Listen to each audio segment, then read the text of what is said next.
Before I get to this episode of the NAFI More Right Rudder podcast, I'd like to take a moment to thank Avemco Insurance Company for their continued support of the NAFI More Right Rudder podcast. We appreciate them for sponsoring this episode and the several episodes previously. Their continued support means so much to us as NAFI, means so much to me as the creator of this podcast, and for all of the support that they provide NAFI and its members. We thank them.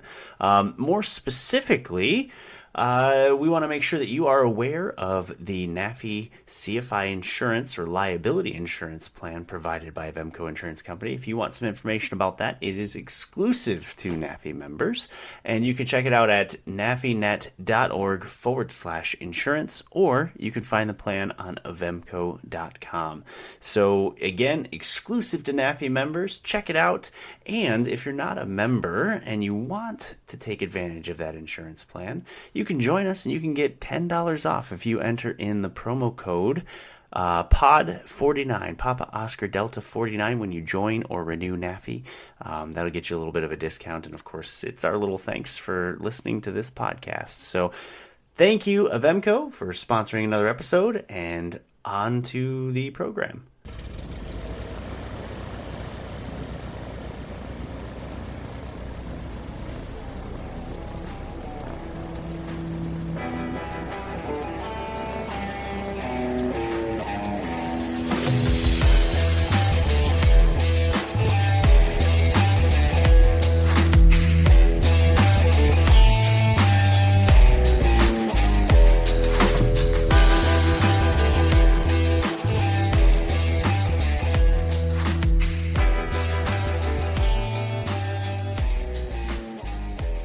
Hello, flight instructors and NAFI members. John Niehaus, Director of Program Development for the National Association of Flight Instructors, welcoming you back to another episode of the NAFI More Right Rudder podcast, the podcast for flight instructors on the go. And today I have a very special guest. Gita Brown is joining me, and she just finished her first solo. She's a student pilot and finished about 2 days ago, right? That is correct. Thank you. So congratulations on that. That's a monumental experience, and I'm sure we'll be talking about that shortly. Now, Gita is a yoga and classical music instructor. She's also a writer, and she is a published columnist for the Boston Globe, and she is a regular columnist for the Integral Yoga magazine, which is the oldest magazine on the subject matter. She comes from a family of educators. And I'll let you get into some of that because I know that a lot of your family members have been in education in different forms for a long time. And we got to talking about kind of the different types of instruction, the different types of education, and how the seemingly unrelated topics can actually lend themselves into different ways of teaching different things. And we talked about a lot of things, and those are the different subject matter areas we're going to talk about today. But Gita, what did I miss? Tell me a little bit more about yourself. What did you miss? Well, I think that's a pretty good potted history of sort of what's going on in the land of Gita. I don't know if you want me to talk about my background in flying first, or if you want to dive into like the educational perspective, because they're of course interrelated, but they're kind of two separate stories. So do you want some more backstory on why I'm this middle-aged lady who decided to fly? Yeah, the most exciting part that's going on in your life right now is the flying, considering the first solo. Let's talk about that journey just a little bit. Okay. So I am in my early 50s, and interestingly enough, very, very, very, very long ago, my father was actually a pilot as well. He flew sailplanes out in California, and he did the mountain wave flying and distance flying, and he flew in competitions and all of that. Most of that occurred before I was like 7 years old. So I have Hmm. vague memories of that. And then he had an eye injury, which grounded him. But Oh, I do remember him flying, but I never went up with him. So it's been great. He's now in his late 90s. Love you, Dad. So it's been great now to talk to him about my own journey in flying. yeah. So that's been interesting to me because it was not like an aviation family at all. He's a chemistry professor. Hmm. So where I came to flying then was I actually developed a crippling fear of flying. Hmm. And you would maybe be surprised or not to know that 1 in 5 people have a fear of flying. I actually think it's a lot higher than that, but that's the stats. Those are the people who admit they have a fear of flying. All you have to do is Sure. look on a commercial plane and you can tell the people who are terrified. They're usually staring straight ahead and not moving and not talking and hardly breathing. Um, the fear of flying for me developed really slowly over a long period of time, but it was kept tamped down by the fact that I was still flying for, in my role as an educator for yoga and for music, would just fly frequently enough to keep it that it was, at a low simmer where I could handle it. But then cue the pandemic, and I did Hmm. not fly. So I had no exposure therapy. And it just sort of blossomed during that time. And it got to the point where I would even look at a plane in the sky and my heart would start racing and my mouth would go dry, or someone would mention they're taking a trip somewhere and I would like start panicking for them. I would have catastrophic thinking, sleepless nights, crying for a day, before a flight. I mean, just really pretty out of control anxiety over the fear of Hmm. flying. And I went, well, this can't be.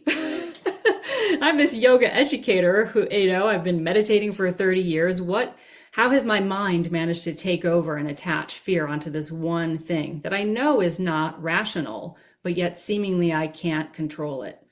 So that led me into a very deep dive into the world of aviation. Da, da, da, da. Yay. Yay! And very potted history short, I found a wonderful community called Love Fly. So it's just like what it sounds, Love Fly.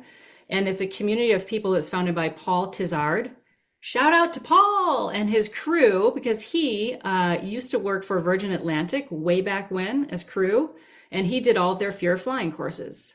Huh. And then he sort of retired from that, stopped doing the fear of flying thing, but people kept bothering him, saying, Paul, we need you to do this thing. So after several years, he then started this company called Love Fly, which is just helping everyday people like me change their thoughts around flying so that you can have the freedom of making a choice to fly or not, rather than Hmm. having a limiting belief. So has very cheeky humor. He's got a great team of people around him, and I started working with his sort of philosophy. Started getting engaged with that community, and one of their big things is exposure therapy. So started Interesting. exposing myself to lots of aviation videos, going to Boston Logan and watching planes taking off, and just I worked my butt off to desensitize myself with commercial aviation.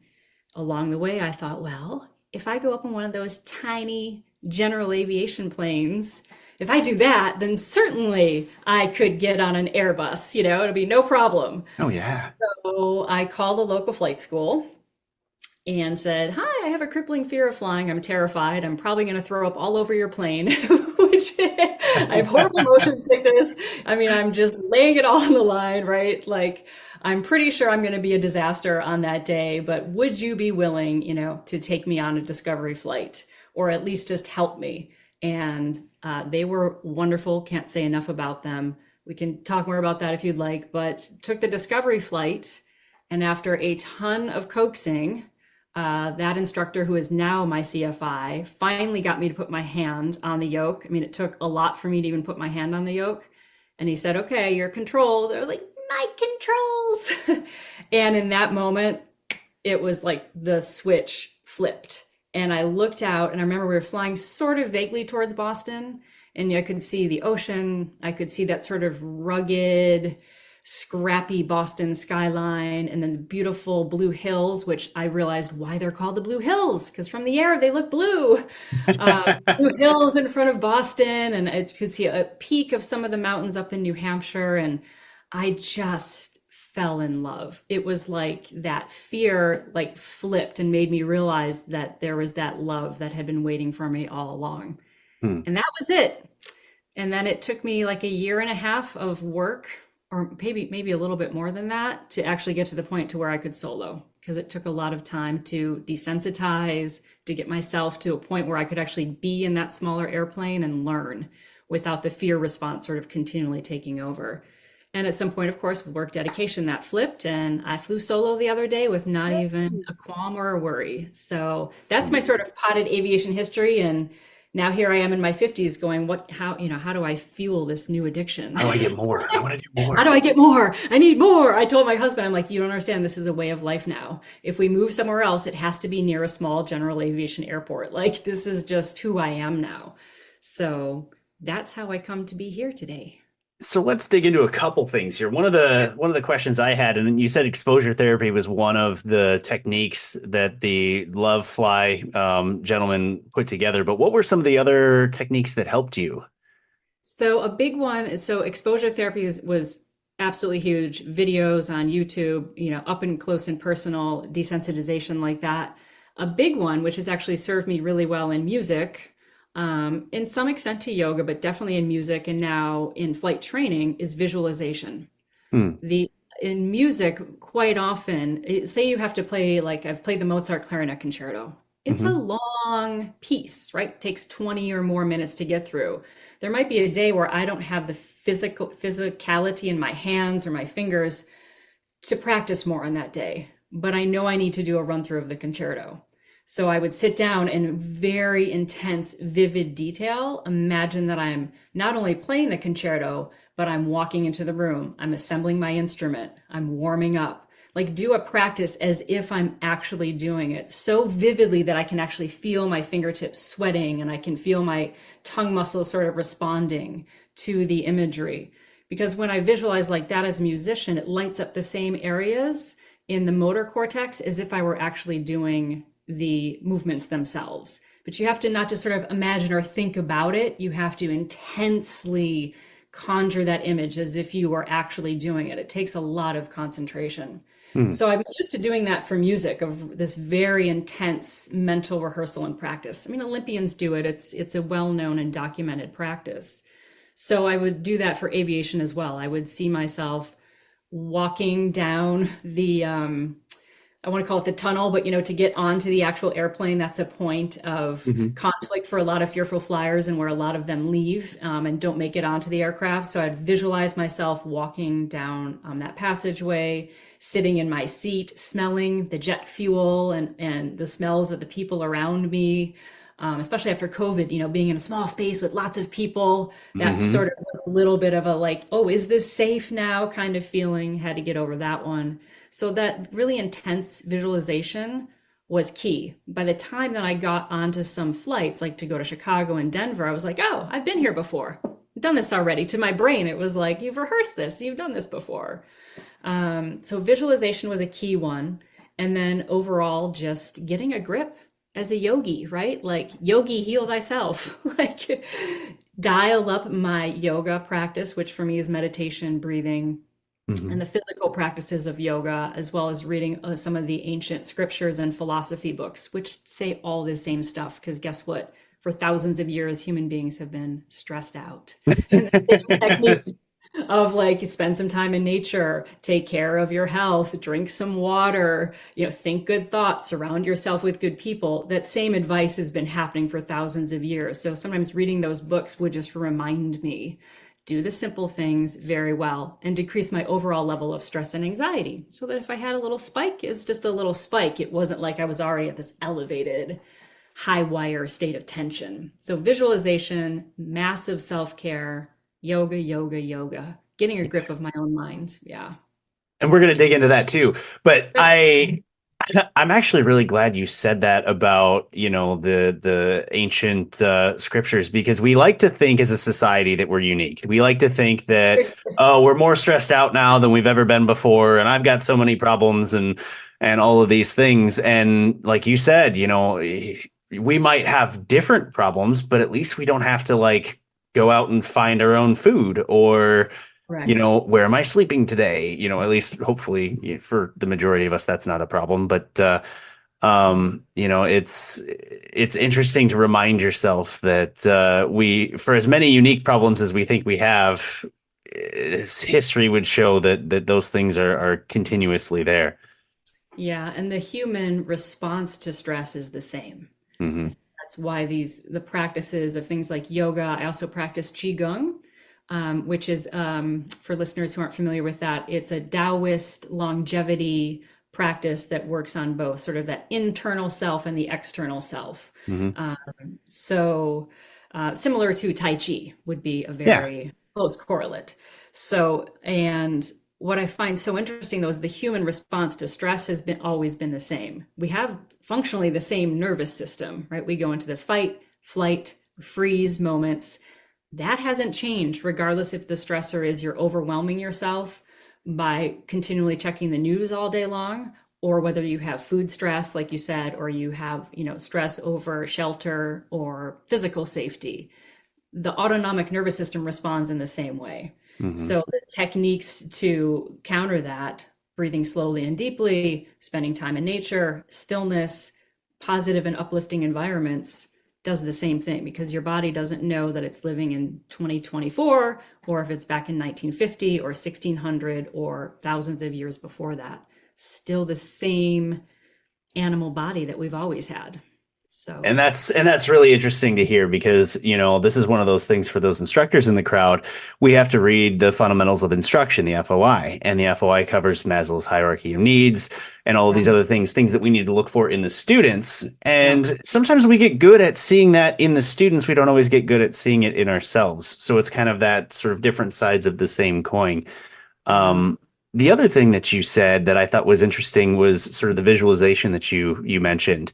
yeah. In aviation we call it chair flying, right? Yep. But it's I think the technique that you mentioned that would be good to sort of bring into what we do is we kind of look at it from the sense of here's how I run a checklist or here's how I do the profile of a maneuver.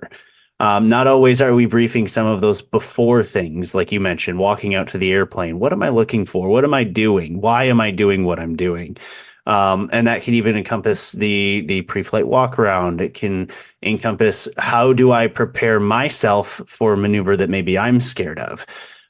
With our initial communication, we talked about students that might be afraid of stalls or something like that. Well, how do you approach that with somebody? So both from the instructor side, but also from the student side, if there are things that we know are going to be stressors, how do we approach that? Or how do we recommend that the student approach that in a way that maybe allows them to find some calm in the maneuver, knowing that they're going to have to do it, but we're going to do it in a way that's safe and is a sort of welcomingly calm environment for them. Yeah, I think it's fascinating what you're talking about. And now that I've been training for so long, much longer than most people do pre-solo, or I guess now post-solo. Oh, finally get to say Yeah. that. That I feel like I've sort of seen a lot of the training environment. And one thing that sort of strikes me about what you're saying is that I have had many people tell me, armchair fly, but that's all they say. Yeah. Well, what does that actually mean? Now, I take from it, I was like, oh, that's like visualization. I already know because I've already been trained in that visualization. But if it doesn't, for me, if the armchair flying doesn't, if it only involves, let me back up. If the armchair flying only involves, as you said, the checklist and the very cerebral step by step, let me just sort of knock these things off one by one, then Hmm. it's missing the whole being that we bring into the cockpit, right? We The bring emotional all of connection. well, the emotional connection, but also all of our senses. Yeah. And it also really negates the fact that our bodies actually work sort of as this, this is reductionist, but as a two-way communication. Like we tend to think of our mind as like this, it's the boss, right? Our cerebral cortex is the boss of everything. And if I say I want to go walk across that room and water that plant, my mind says, do that thing. And my body just responds, right? Like I have this illusion that my cerebral cortex is always in command and control. However, the body has sort of what they call in yoga traditions a wisdom of its own, but it Hmm. has responses of its own to its environment. Case in point, if you bite into a lemon, automatically you get a rush of saliva. You can't think your way out of getting that rush of saliva. It happens. Put Hmm. your hand on a hot stove, you're going to pull it back. Even if you've really trained yourself to not pull back, it's going to be very hard to override that body's autonomic response. So for me, when I'm flying, and I think I was so heightened in the beginning, every sense was like, what's that? What's that?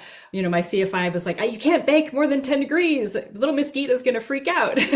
But all of that sensory input was so visceral and alive to me that once I got through the fear response, I was like, I can actually use this to my advantage. At least the Hmm. flying I do, VFR, general aviation. All of that sensory input is actually part of the experience for me of flying an aircraft. It's not just that my brain is going to boss and make this situation turn out the way I want it to. I actually need the cerebral cortex to do what it does, run the checklist, run the flows, be attentive, but I also need to be paying attention to those subtle cues from my body Hmm. and the parts of my brain that work much faster than my cerebral cortex can classify that information so that I can make use of those little, what we call intuition or gut instinct, which is actually just your brain process working faster than your thinking brain can catch up to. Pay attention to all of that because I think for me, that's what's making me already feel like a relatively safe and competent pilot because I'm not just feeling like I have to somehow, yes, I do have to be in control, but I'm working with the environment Hmm. rather than imposing myself on the environment. That was very long-winded to say, sort of, I use think all it's of your great. senses when you're I flying.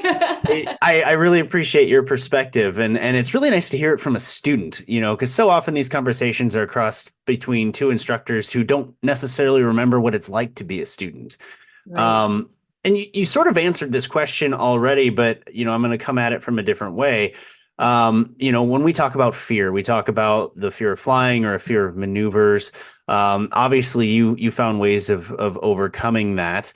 And I'll ask it to you sort of in two different ways. The first being, did you find that the fear became a motivator for you, or was it something you just sort of had to kind of put in a box and sort of throw behind you? And Oh, then the second piece to that is your instructor. Were they an active participant in, helping you overcome this fear, or did you find that that was something that you kind of had to do on your own? And if so, did the instructor have techniques that worked for you? how much time do you have? Okay. So the first thing about fear being a motivator or fear being something that I had to put in a box and throw away. Actually, the way I look at it is actually I made fear my best friend. Uh, Okay. befriended it. Option C. Option C, exactly. Choose your own adventure. Do you remember those books? Maybe I'm Yes, I dating do. myself. Okay. Yeah, option C, made it my own best friend. Carl Jung, that psychoanalyst, has this great quote. I'm going to butcher it. Sorry, Jung, but it's something like, if you don't take what is unconscious and make it conscious, it will forever boss you around and you will call it fate. Hmm. Something to that effect, right? Which is all those unconscious beliefs, those limiting beliefs we have, the insecurities we have, imposter syndrome, feeling not good enough, being worried that you won't measure up, my peers won't approve of me, on and on and on. If we actually, for me, don't take that out into the open and acknowledge it and hear what it's trying to tell me and learn from that wisdom, it will continue to motivate me, even if I think that I've quote unquote conquered my fear or Hmm. gotten over it. Because once again, that's my ego or my cerebral cortex thinking, haha, I've figured out this game of life. I've got it. I'm in control. Only until the next thing comes along, which hits you in the face as life does. And Right. then back to square one again. Why do I feel the same way again? I thought I got over this.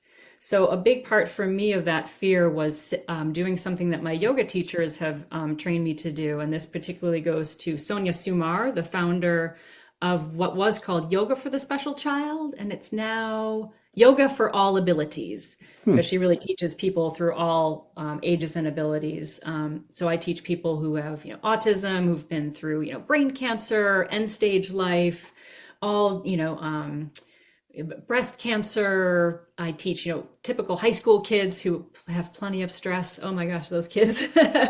But Sonia taught me this technique. She said, sit down in meditation, do your chanting and your breathing just to quiet your mind. She said, and then take your fear and put it in a chair in front of you and have a conversation with it.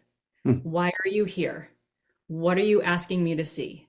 What is it inside of me that I'm trying to resolve? Is it some childhood thing that happened that I've been carrying around and just never even realized it? Is it some limiting belief you have about your life? She said, talk to it. Actually listen to it. See what it's trying. It's getting your attention for a reason. It's trying to tell you something, and have a conversation with it. And when you feel like you know what to do with it, then ask for it. For me, it was asking my fear, hey, look at what you're doing to me. It's not helpful. I know you're trying to protect me, but wow, you're actually creating the very conditions you're trying to avoid, which is me Hmm. being out of control, me not feeling like I have agency in my life, me feeling like I don't have power. You're actually creating that, right? So, not helping. Um, so come along with me. And I told my fear in meditation here, opening the vault, here we go. I said, look, I need you because at times you might alert me to something in my environment that actually is dangerous, or you might alert me to a thought pattern I'm having that's really unhelpful, that's going to lead me to, making some bad decisions. In those moments, you have my permission to raise the red flag. And Hmm. on my part, I will use my mind to be alert to those moments and make sure I check in and see if they're accurate information.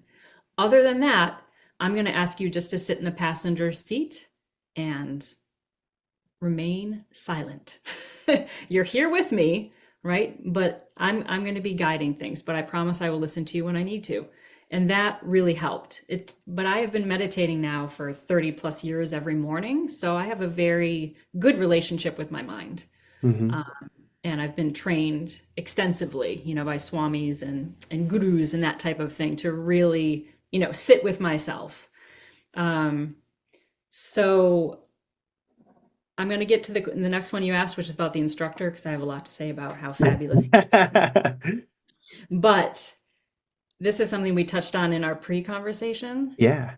Instructors out there, I can tell you as someone who puts their hands on children with special needs who are nonverbal, if I come to them and I do not trust myself, if I do not trust the method, if I don't trust the child, and if I am not centered and calm, that child can feel it and they will start crying before I have even begun the session.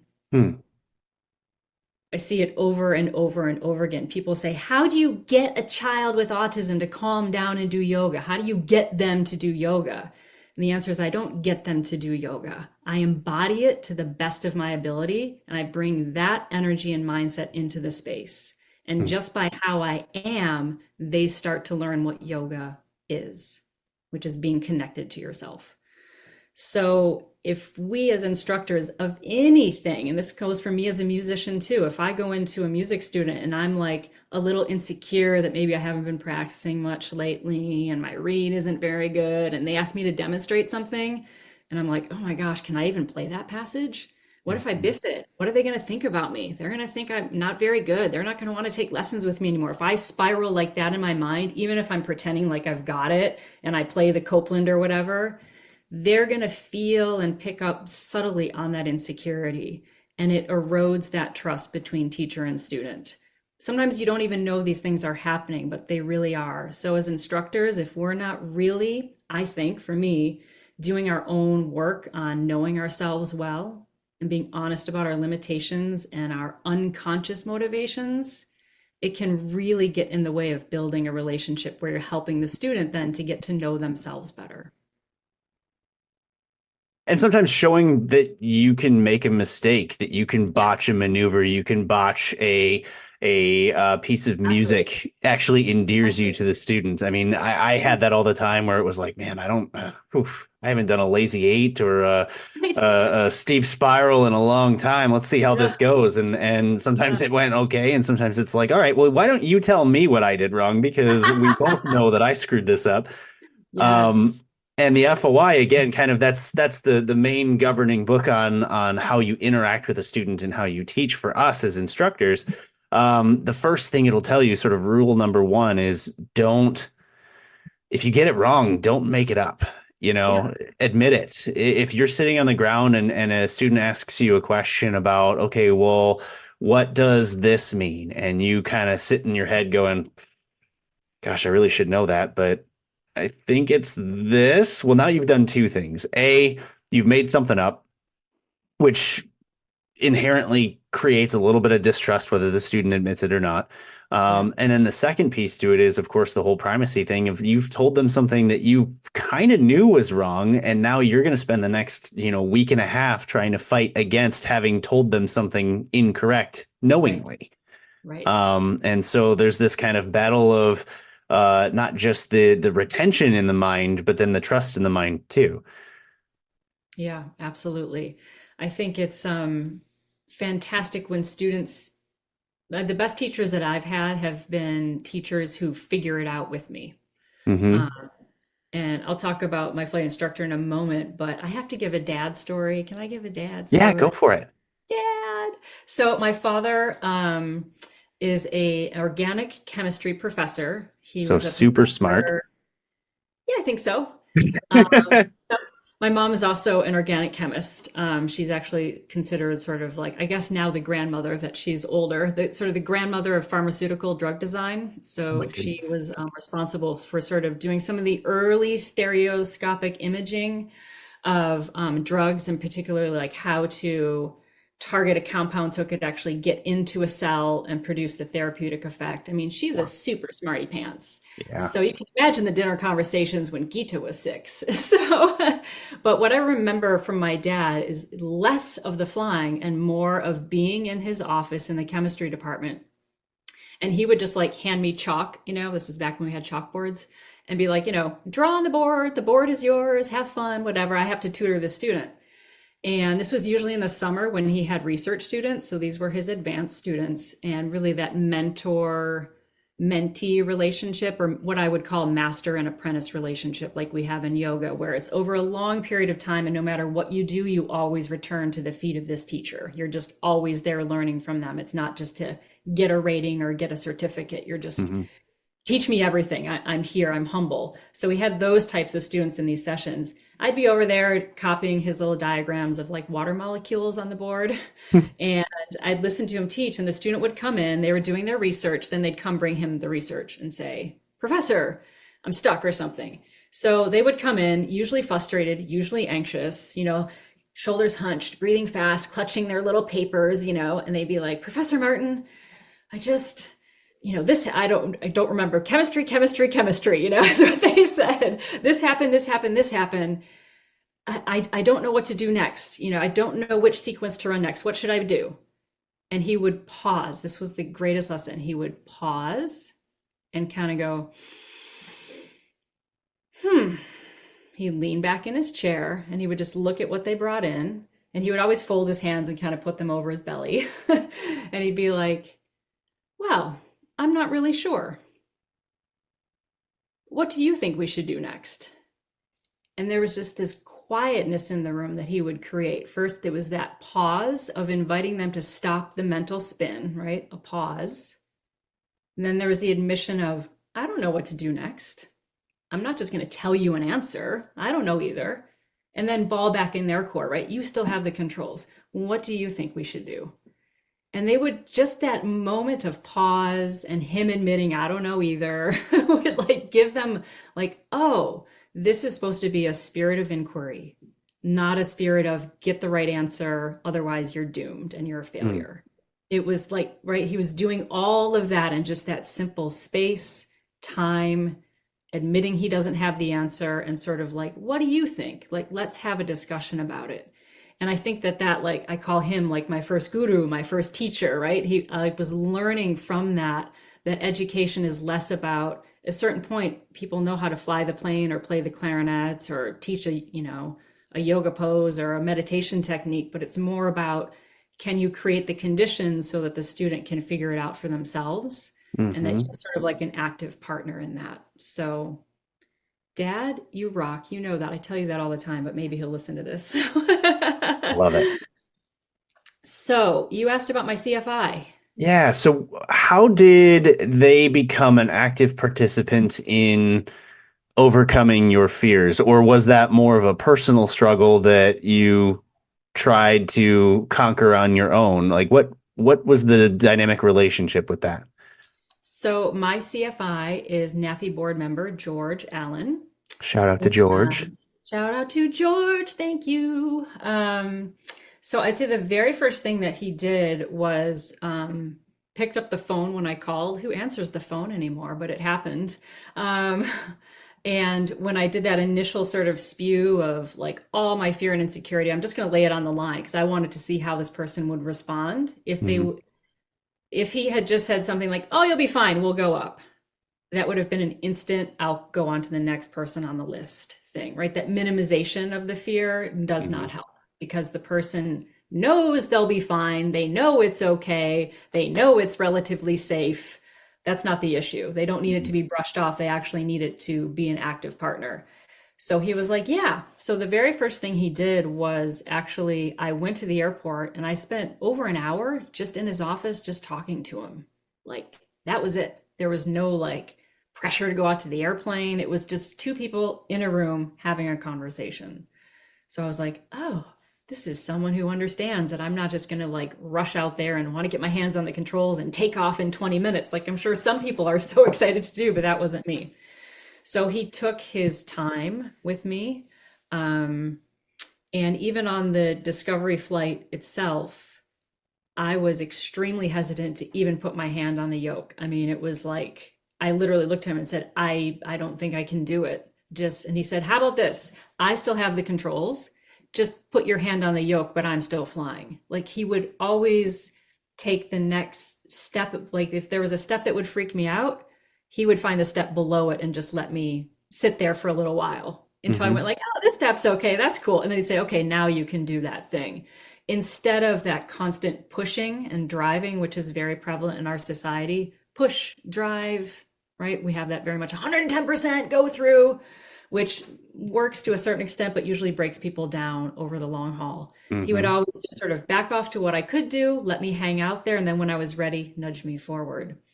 Um, and I was just very upfront with him. And I said, it's going to take me a lot of flights that are just desensitization flights.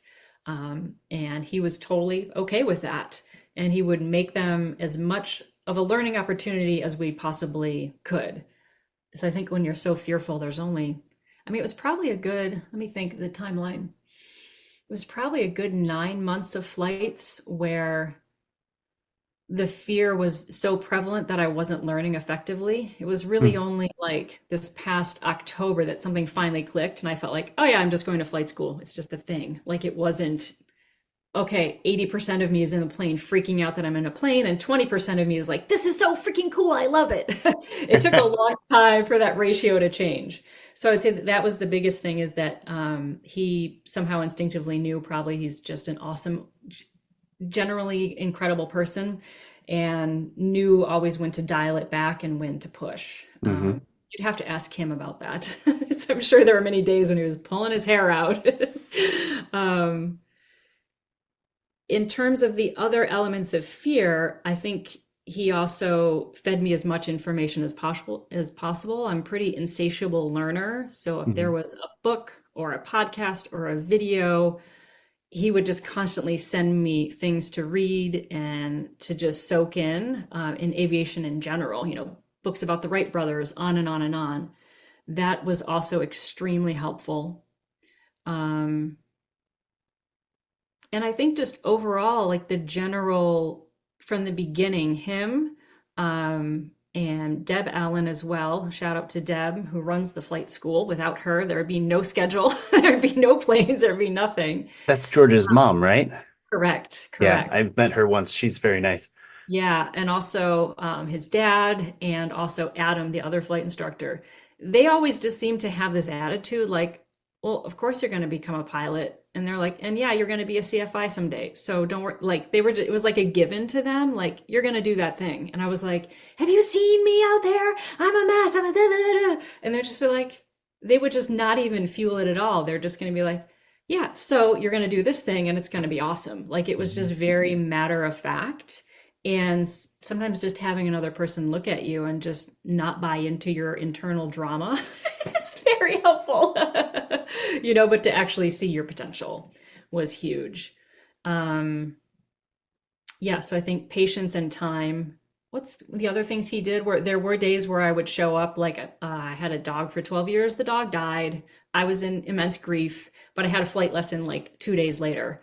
I came in, I was like, I am not okay to fly today. I'm distracted. I backed into a parking spot out there and I thought I was between the lines, and then I looked and I was not. So I don't think I'm as clear as I think I am. And I think it's because my dog passed away very suddenly and unexpected. Mhm. But I'm here and I really want to fly. So he had that ability to be like, hey, I need to do a cross country to get this thing up to the hours. Why don't we just go do a fun flight? You can actually be a passenger for once, and we can go fly to this little island, have some lunch, and come back. I'm like, awesome. Like taking a fun flight, right? But at the right time, like reminding me while I was doing this, but also letting me see it in context. Mhm. Um, I could probably write a book about everything that George has done to help me. You That's should good. hear it And on the podcast, though. it's funny. You mentioned how they said, "Oh, well, you're going to eventually become a CFI," and frankly, I hope that you do. Thank I you. have found through observation, but also my own experiences, that anyone can become a good CFI, but I have also found that those that have struggles, those that, had a fear issue or had a lack of understanding of certain things or struggled just in general in flight training, like it wasn't easy for me. I had friends that they grew up in the industry. My one of my best friends, his dad was chief pilot of Domino's, so this kid was Wow. destined to just breeze through everything. So Yeah. here I am, repeating lesson 3, 4 times, and he's already on, lesson 23, almost a check ride, and I'm going, well, what's wrong with me? Yeah. Um, I can Now, relate to granted, he's a special case because he was a fantastic CFI, but I've found that some that kind of breeze through it, they don't understand. They don't know what it's like for somebody to not, comprehend a certain thing. Or I had a couple instructors where it was like, I don't get it. And then they just sit there and sort of repeat it back to me a second time, hoping that, well, if I say it slower, maybe this time you'll get it. And so, having had that experience, having known that I was a struggling student in myself, I feel like that actually made me a better instructor. I got to a point where when I started instructing for the university I graduated from, my favorite thing was that I became known as the guy who could help those that did struggle. Oh, yeah. And so if somebody had a handful of instructors and they were still stuck in the same place, they'd come to me and they'd go, okay, fix it. And the first thing we would do is discuss, like, okay, what's going on? Where do you think you're at? What have been the struggles? Let's talk about why your CFIs failed you, not why you have failed. And it was usually a really good kind of breakthrough thing. So in your case, having had some personal struggles to try to get to where you are, I think that makes you a potentially more understanding and better flight instructor in the long run. So I hope, maybe somewhere down the line it becomes something that you want to do. Yeah, it's definitely in the realm of possibility now, which is feels wild to me to even say that. But I looked at George the other day. I said, well, this is now, as we talked earlier, this is now an addiction. Yep. And I am a music and yoga educator and writer, so not made of money. So the only way I'm going to keep flying is if I become a flight instructor. So let's do that. But yeah, I had a teacher in undergrad, Pete Hadcock, who was in the Boston Symphony Orchestra for 25 years and also in the Boston Pops as well. And he was a real get it done kind of musician. He was kind of like what you were describing. He had to figure everything out the hard way. Uh, Hmm. he was in a quartet at Eastman back when he was an undergrad with Larry Combs, who was the principal clarinetist of Chicago Symphony. Wow. And he used to joke, "Oh, we used to let Larry be in our little quartet." But Larry Combs was a much more of a natural clarinetist. He could sort of just play, right? I have had lessons with him. He's a great instructor. But Pete, if I couldn't figure something out, like some really complicated passage like Ravel or something that's just a finger twister, and you just like, how am I even supposed to play this thing? He'd say, well, try it this way. Oh, it didn't work. Well, maybe try that. Oh, that didn't work. Well, maybe try practicing it this way. Well, maybe try that way. He could, on the cuff, come up with 10, 15, 20 different ways to practice something. And it wasn't just that he did that, it was that he taught me how to figure things out. Like if you have a Hmm. problem, look at it all around the circle and break it down into all these different ways. And I just find that's true across all disciplines. That gives me hope that my struggles have not been in vain. No, never, never. And it's a great segue into, the yoga and the classical musician side of this. So you've been an educator in various forms for a really long time in different industries. And now that you've broken into the aviation industry too, you can kind of see the comparisons of what your experience has been with George versus maybe some of the experiences you've either had learning as a musician or in yoga or as a educator yourself. What are some of the sort of similarities and what kinds of things can you take from one industry and sort of interchange it in either direction, that might be useful to people? Well, I've been thinking about this a lot lately now that I'm able to zoom out a little bit and sort of see things. I think when you're in, primary training, it's you're just so hyper focused on Mhm. remember to use the freaking rudders. Woman, your feet are part of this equation. But I have been trying to learn more about sort of the industry as a whole and particularly flight instruction. I mean, as you know, I think why I'm on the podcast is because I listen to your podcast because Yay. I just like soak it all up. So, things I'm saying, if I make mistakes, people who are listening, who are like industry people who really know this stuff, I am new, I am learning. So if there's things I get wrong, just email me, let me know. I want to hear about it. Because I don't know what I don't know at this point. Pilots But are gentle. what's that? I said pilots are gentle. It'll be all right. Well, I mean, that's fine, but I would like to have, ongoing conversations about this because it is relatively new to me. But what I have seen thus far, when I found AeroVenture, which is the school that I'm at, I told them, you are not getting rid of me. I am here because I know that what I have here is rare. And from what I've heard from other people, this is not how it goes other places, right? I have flight instructors who are here, they're in it to win it. They will stick with me for the long haul. No one's leaving tomorrow or the next day. And, it can really build relationships that have meaning and value here. What I've sort of seen, I think that there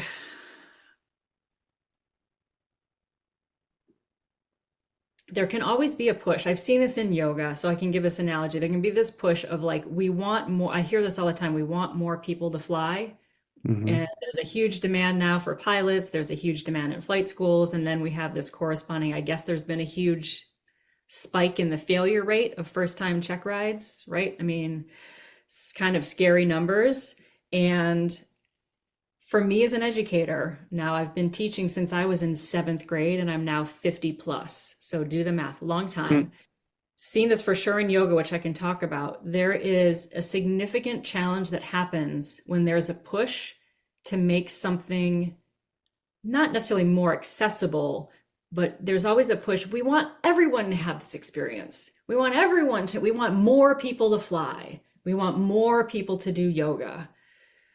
What can happen is what happened in the yoga industry. So use this, I wouldn't even say as a cautionary tale, because I think it's happening from what I can tell in the aviation industry, is Hmm. there's a big push, yoga came, very potted history, yoga came to the US around the time of the hippies, right? Around the time of Woodstock. That's when it really kind of exploded into cultural consciousness.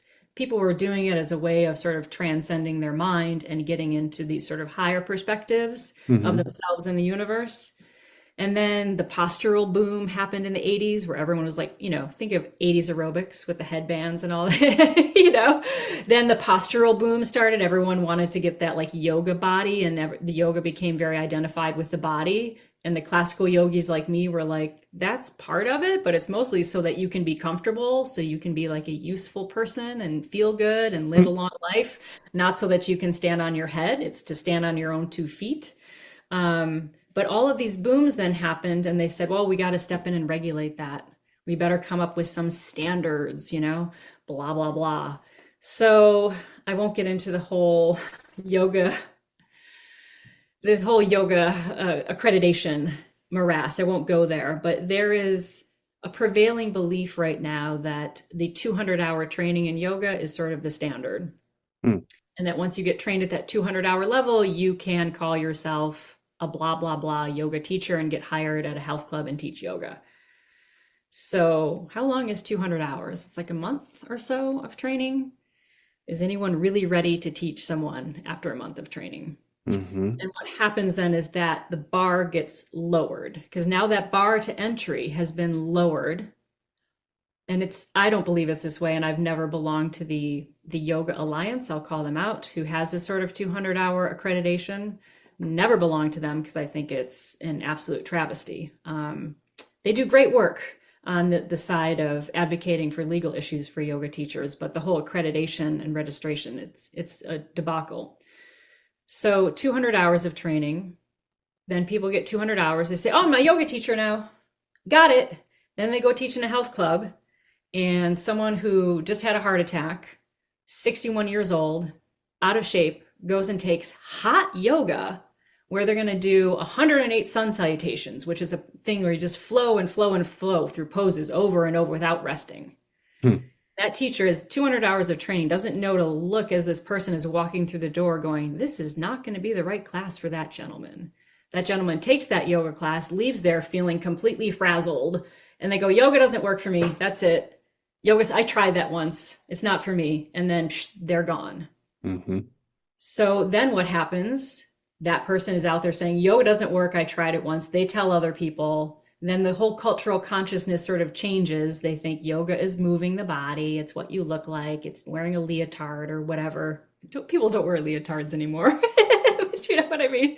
But it's sort of this gradual, I don't want to say dumbing down, but I'll say it. It's a dumbing down and a devaluing of the whole wisdom tradition is what Hmm. happens because the bar has been lowered. And when I look sometimes at aviation, I really started to look around. I went like, oh my God, the same thing seems to be happening in aviation. And that's not good. I hear this call now, oh, why are so many students failing? And I'm like, why are you accepting so many students? So I'll give my last little thing that I want to hear your thoughts. For me as an educator for years, I wanted to make yoga more accessible and make the clarinet more accessible to more people. I Hmm. pushed for that. I advocated for it. I started yoga therapy programs at music schools and ran whole things and I trained other teachers and I did that and I did that and I did that. And then one day I stopped and I was like, there is no way that I can keep the quality of these teachers to the standard it needs to be if they're going to put their hands on children with special needs. Because the prevailing wisdom of the community is you get that 200 hours or you get that piece of paper and now you're good. And these teachers are not practicing themselves every day. They're not holding themselves accountable for their own meditation, their own hatha yoga, their own investigating their own mind. They have the piece of paper, so they think they're good. They hardly ever practice. They hardly ever do recurrent training. And they're going into these classrooms full of children with special needs, teaching them quote unquote yoga. I'm like, what are you? You're not actually even a yogi, but they have the piece of paper. So they want to argue with me and tell me that they are. So I see sort of the same thing happening in flight instruction. So what I did with myself in my own thing is I had to reel myself back. And I said, I have to be more clear when people come to my studio. Well, I stopped doing all those programs I was doing. I just shut it all down. I left it all. Took care of my students for sure, Hmm. but stopped trying to expand. More is better. More is not better. Better quality is better. So I set a goal to myself. My goal as an educator is to help my students to be themselves. Hmm. That's it. If they want to be a great yogi, fabulous. I'll take you as far as my, energy can support you. If they want to be a clarinetist, I can teach that to you. If in that process of discovery you decide, oh my gosh, I actually think I want to go off and be something else unrelated, an engineer, I'll be like, great, I know an engineer I can connect you with. Like that's my job. And I started to be very clear with students when they entered into my studio, you're expected to practice. And here's how much or how little. Of course, not to a crazy level, right? But I do expect you to practice in both yoga and music. I expect you to show up prepared with all of your materials. Set the bar really high and keep it high. And as students start sinking under it, remind them that they're sinking under it and push them to do better. And if they don't, let them go. Most Hmm. of the times they self-selected out of that, right? Suddenly they're like, oh, I've got volleyball and I've got this and I've got that. Say, great, go do that stuff. Because if you're not going to show up here 100%, there is no point to you being here. And I have fewer students now, and I adjusted that by charging more money per student. Hmm. I just said, hey, educator of 30 plus years, blah, blah, blah. I charge more money. I have fewer students, but they're going much farther and much deeper into the material. And it's much richer because I'm not just trying to push more through. My more now is better quality rather than more volume. Hmm. And I see the same thing in flight instruction happening. Why do we need more and more and more and more? Is that, can we really keep the standard that high? I'm kind of asking you that question because I don't know. I'm too new, but I try. That's a really great question, and it's a even better observation. I mean, there's a lot of There pieces is a to this lot. conversation.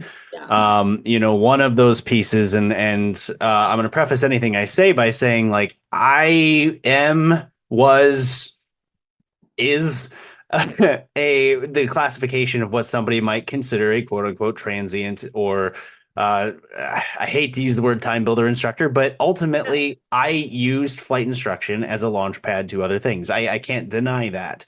Yeah. Um, in the industry, the way it's structured, it's almost a necessity, right? Yeah. And that's not the instructor's fault. That's whoever created the system, whether it be, Congress, who literally knows nothing about anything, deciding that they're going to sort of mandate certain rules for an industry they don't understand.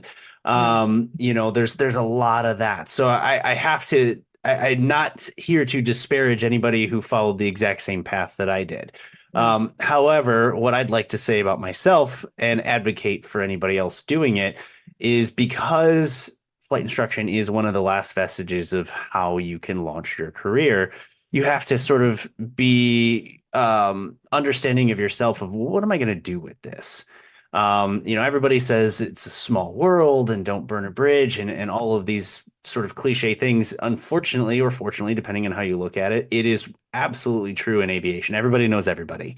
And so, if your idea of flight instruction is, well, I'm going to do this until I get the arbitrary 1,000 or 1,500 hours or whatever it is that you want, do it for the right reasons.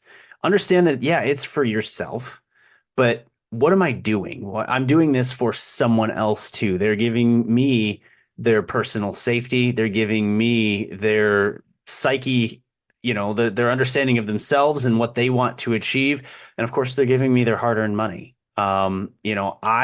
It is my responsibility as an instructor to take that to heart and make sure that what I'm doing is the right thing. I'm doing the best job that I can for that person during the duration that I'm there. Am I going to leave at some point? Yeah, probably. But there's a difference between leaving and making sure that you have done in your heart of hearts the best job you could, or I'm leaving and I was a seat filler for however long I was here. I passed on something. Some of it was right, some of it wasn't. This person's going to go and have an airplane accident, a year from now, and I'm going to be responsible because I didn't do the right thing. And I think that that's where, in the industry, we sort of conflict with ourselves because we have people that aren't there for the right reasons. They're there because they have to be. And unfortunately, we've gotten to a point where not everybody should be an instructor, but because they have no other options, what else can they do? And, yeah, you can point to them and say, well, you're not doing this right. But at the same time, well, what else are they supposed to do? Right. And there's a couple other avenues out there, but, this is kind of the most prolific way to do it. On the other side of the coin, and this is sort of in reference to something that you mentioned, um, we have, as an industry, we have spent years and millions of dollars welcoming people in, saying, "Hey, anyone can do this. It's fun, it's great. Anyone can do this." And I take a little bit of umbrage with the idea that anyone can Yeah. do it I for a agree. couple reasons. A, you're setting unrealistic expectations for maybe somebody who can't. Because now all of a sudden, if they try and it doesn't work out, well, what's wrong with me? You told me anybody could do it. Now I Yeah. feel even worse about myself because not only did I not achieve what I wanted, but I'm now considering in my own head, I'm the minority. That guy over there can do it, really? But I can't, and Yeah. that you've created this tension. Yeah. Um, and I think that with enough effort, we can help people accomplish their goals. But we also have to be honest with ourselves that, as you mentioned, if they're not going to practice, if they're not going to study, if they're not going to hit certain metrics, it's incumbent upon me to tell that student, hey, maybe this isn't for you. Yeah. And that's not a bash on you. I'm not trying to insult you. I'm not trying to say you're less than. I'm just saying that, like, sometimes my responsibility as a teacher, especially for something that can be dangerous, Yeah. is to say, look, I have to tell you no because I care about you. I have to Right. tell you no because I don't want to see something happen to you down the road, whether it's with me or whether you've got three instructors down the road and maybe that third instructor doesn't care about you as much as I do. Yeah. Maybe they're the ones that are going to let you go and do something that I knew now isn't for you. Yeah. And so, like we struggle with that. And then we get to that point where it's like, okay, well, I need more students to pay my own bills. I need more students to get to this place. So we're encouraged in some cases to, like you said, take on more and more and more for Yeah. our own personal well-being. And we sort of lose track that, yes, your personal well-being is important, but your sort of professional reputation, the safety of who you're working with, the values that they're developing are at stake in this too. And how do Right. you balance that, it's kind of an interesting way of doing things. I mean, again, I was fresh out of college when I became an instructor. And so it's not necessarily right, wrong, or otherwise, but it is a very interesting industry for something so complicated for Yeah. the newest people teaching the newest people. Right. You don't necessarily always have the 10,000 hour pilot, whether it's they've been an instructor the whole time or they've gone and done other things and said, hey, I've mastered my craft. I'm going to come back and teach. It's, hey, I just got my commercial license. I'm going to go and teach a would-be student. And I've really never seen anything outside of the training environment. I've almost always flown with an instructor. My solo time is 20 hours. I'm going to go teach another student and effectively fly solo with them and hope that nothing bad happens. Yeah. And it's a wonder that our industry has managed to stay as relatively safe as it has. And I think that's a credit to the training that we have and some of the new instructors that are out there. I think that a lot more often than not, they're doing a really wonderful job, despite whether the industry gives them credit for it or not. Right. Um, but it's backwards, and it's a very difficult thing. You're gonna screw up. I know I had a few students, and this came up in the original story that you and I talked about from your first email. I didn't know how to interact with sort of the way students were afraid of things or hesitations they might have or how potentially aggressive I may be coming on because I was excited and to my excitement to someone else was aggressiveness. Yeah. I had an older lady, and I admire her to this day, although I only ever met her once. Mm. And she wanted to go flying and she wanted to be a student, and she told me what she was afraid of. And I Mm. did exactly kind of what you were referencing, where I was like, oh, it'll be fine. We're gonna do it. I'll show you this thing. And we went up and she was afraid and I didn't catch on. I was a, maybe Uh, 20 something pilot and I You're like, never this saw is her again. awesome. Yeah, and it pains me to this day because I hope she went out and found another instructor. I hope I didn't kill that dream in that moment without even knowing what I was doing. Yeah. I hate to say you got to crack a few eggs, but unfortunately I had to learn that. Yeah. And in that reflection, I went, I'm never going to do that again. Yeah.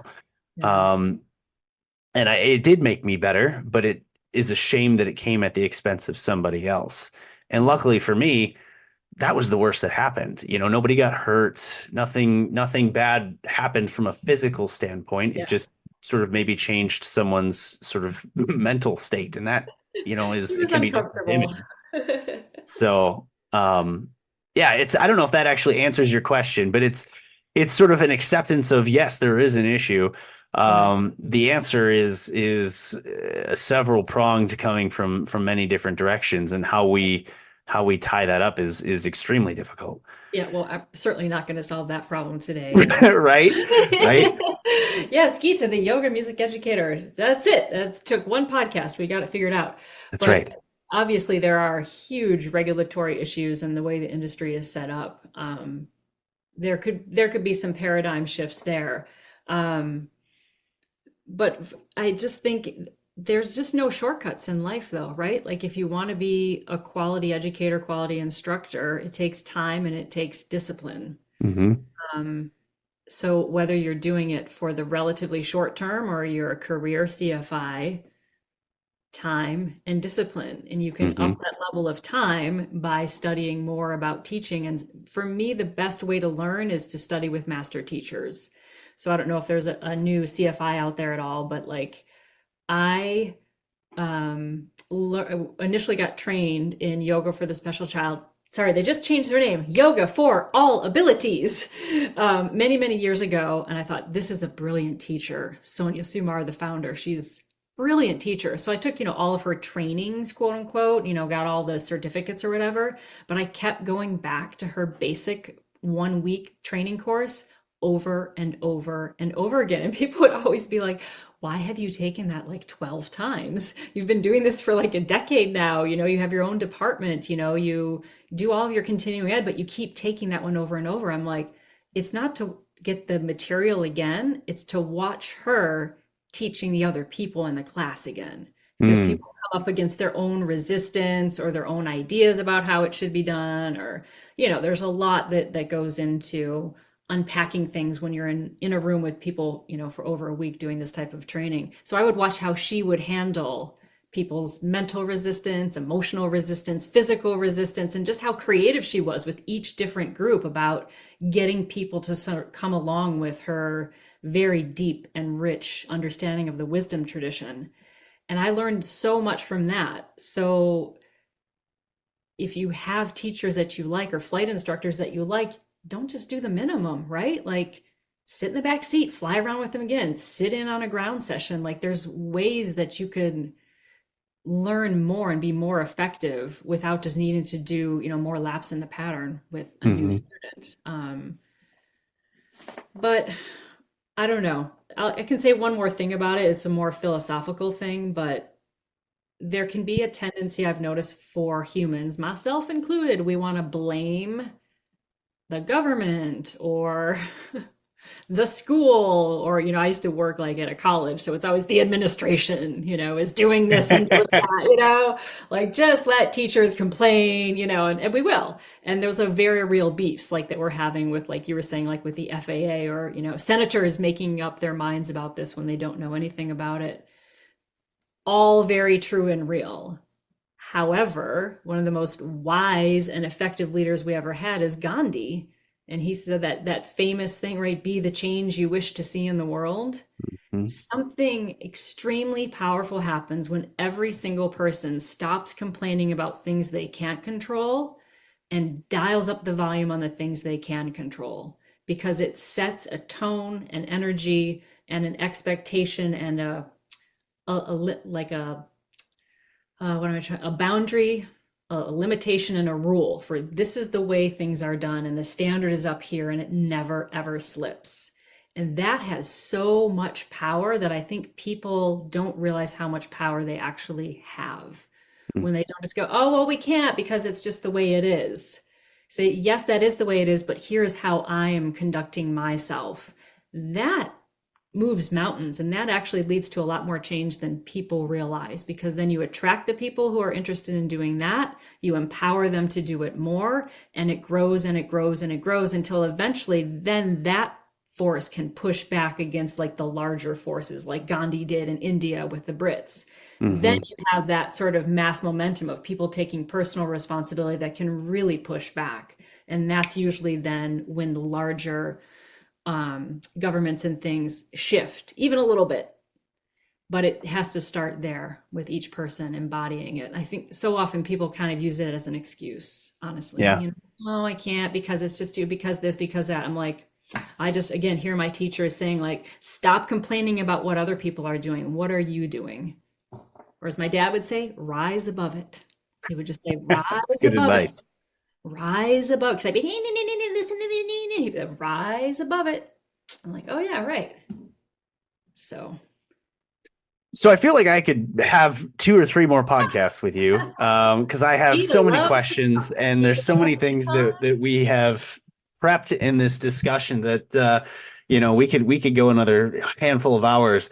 But at the risk of taking too much of your time, I've got sort of one last question slash topic item, and we referenced this in our previous conversation as well, and that's, I told you a story about how when I first kind of went into the airlines, and I did it for a short period of time, it was probably, one of the highest points of my life of just mass anxiety. Some of it was just the idea that, this is professional training, and professional training, it can either be great and it follows you forever, or you can not do well, and okay, well, where's my next job going to be if this doesn't work out? Thankfully for me, it did. But then that sort of perpetuated into, oh my God, this airplane's really big. There's 75 people behind me. If I That's a lot of pressure. I got to do this right. If it doesn't go right, people get hurt and bad things happen. And I started a search for any possible way to sort of calm myself, calm the sort of inner anxiety of, whether it's imposter syndrome or just stress, Yeah. or, any of those types of things. And one of the things that I did find was I got into a little bit of meditation. It's not probably anything like what you've done, but it has helped. And I actually need to find a way to kind of do it on a more regular basis. Sometimes for me, it's kind of that ripcord of, okay, I'm starting to feel a little bit anxious. I guess I need to do it. And sort of like we talked about previously, by that point, it's almost too late. I haven't built up that threshold to keep things down. Right. Um, you know, and I think that, pilots may not always be as open to things like that as some other aspects of the general public, and it did work for me. What kinds of things could you tell somebody who maybe has those same kinds of anxious feelings, or looking to overcome stress? How does that world help with those kinds of things, and what could a pilot take away from it? Hmm. Well, I can address that twofold. One is just from my own experience, and then one sort of more generally, which is geared towards if a pilot came to me and said, "Hey, I'm looking for some resources. What would you tell Yeah. me?" So, from my own viewpoint, um, well, I mean, I've learned, and I do consider myself a budding aviator. Being an aviator is definitely a way of life. Hmm. It's just sort of a way that, I mean, you have to conduct yourself, you have to get enough sleep and, eat quality food and be sharp mentally. That can take some effort. And one of the first things I learned in flight training was the I'm safe checklist, Hmm. illness, medication, sleep, all that. And I have to say that because I have a long-standing morning what we call sadhana, which is just a fancy word for practice. I have a morning practice that I do every single morning. I have a short one for it's like, oh, I have 15 minutes and the puppy is crying. So I'm going to do this. And then I have a long one that can take like 2 hours plus sometimes. I love doing that one, but I don't always have that time. But because I've had that consistently I had a consistent practice for about 15 years, and then it's been 15 years plus that I've done this specific morning practice within the tradition I'm with now. So it's a long time of this set routine. Hmm. And what this set routine has done for me is that when I go into that state of doing my practice, I cannot hide from myself. So, folks out there, can you relate? Have you ever, like, you feel like you're maybe getting a cold, but you're like, oh, it's fine. I'll go through my day, I'll be fine. And then by noon, you're like, I'm not fine. Yep. I'm not okay. I should have listened to that one. Or you maybe feel like you're having some emotions. A loved one has died or something, and you're not feeling great mentally, but you're like, it's fine. I'm gonna push through. I'm gonna go to work. And then you find yourself in the bathroom, like about to have a meltdown because you didn't realize how much stress that loss of a loved one was causing you. For me, when I do my morning practice, it is my opportunity to see myself both as a human having that experience and just to let myself feel what I'm feeling and just sort of notice it without distracting myself, but also to go to a much higher perspective and look at everything from sort of like a bird's eye view, if you will, a bit of aviation adjacent imagery there, but right, to really see things from a bird's eye perspective. How is my body? Not just how I want it to be, but how is it actually doing? Because I do the same breathing, the same meditation, and the same physical movements, it's like having the ultimate checklist. How is my mind? How is my breathing? How is my body? Is that back pain really not as bad as I thought? Or is it actually like, I think I need to ground myself and go to the doctor? Because it's so easy to distract ourselves away from how we're actually doing and just use our mind to like push through when we actually shouldn't be. So for me, it's given me just that great sort of, yeah, checklist. Like, how am I? So that's my advocating for morning practice, as well as giving me tons of abundant energy and just feeling really good and peaceful. And it's just awesome. I love it. But if someone was coming to me and they were like, I would love to get into something like that, but I don't know what, I would say it's the same advice I always give, the same advice my husband gives, who just retired from many, many years as an educator in the public school, as a history teacher, 2 kids with behavioral issues. But he's a big workout and yoga and qigong person as well. He says the same thing. Find something you like and stick with it. So it might be jogging, it might be running, it might be jumping rope, it might be walking in the woods, it might be writing 3 pages longhand every morning, which is from Julia Cameron in The Artist's Way. It might be, finding a meditation technique that you like. You might like that. It might be Tai Chi, it might be Kung Fu, it might be Taekwondo. Looking for any of these, very often they're traditional, but practices that bring the body and the mind together in a way so that you can be fully present with yourself, but also engaged in the activity you're doing. For me, yeah, it's yoga because it's got like chanting and breathing and moving. And guess what? The music teacher loves chanting and breathing and moving. Like, that's what works for me. But for you, John, it might be something else. Or someone else out there listening, they might be like, oh, yeah, I took Taekwondo when I was 15 and I freaking loved it. Well, why can't you do it when you're 50? It's the same thing of getting that body mind discipline and really getting to know your instrument of the body and the instrument of the mind. And all of those paths, if you find one that you like and you stick with it, they all lead to the same place. The Zen masters that I train with, the great musicians that I train with, the yogis that I train with, they all get to the same realization. Like, it's all one energy. We're all playing with it. We're all just experiencing the universe through these bodies, and we're all sort of connected in that exploration. We have our unique perspectives, but it's all kind of one unified field, just kind of manifesting in and out of existence. That went way metaphysical. But my point is that each personality is going to have something that they love. It might be painting watercolors. Doesn't matter. You're looking for something that sort of you find enjoyment with, that connects your body and your mind in some sort of discipline or art.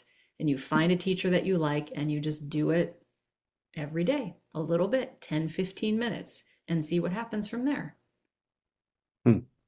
That's good advice. You don't have to sit on a meditation cushion like Gita does, because it might not be your jam. You know what I mean? You might be like, no, I love to, I don't want to say CrossFit, but I will. Some people are like CrossFit people. I think they can be a little extreme, but. Well, I don't think I can come up with anything more profound than that, and I'm not even going to try. So I think that's a fantastic way to end the podcast. And of course, Gita, I really appreciate you coming on the podcast. Thank you for reaching out initially. And all of this comes from the idea that we try to put out the contact us. You never know what might come from it. I think that everybody has a perspective to add, whether you're an instructor, a student, an instructor in another sort of community or talent base. I think that the telling of the stories is the most important part. So thank you so much for joining.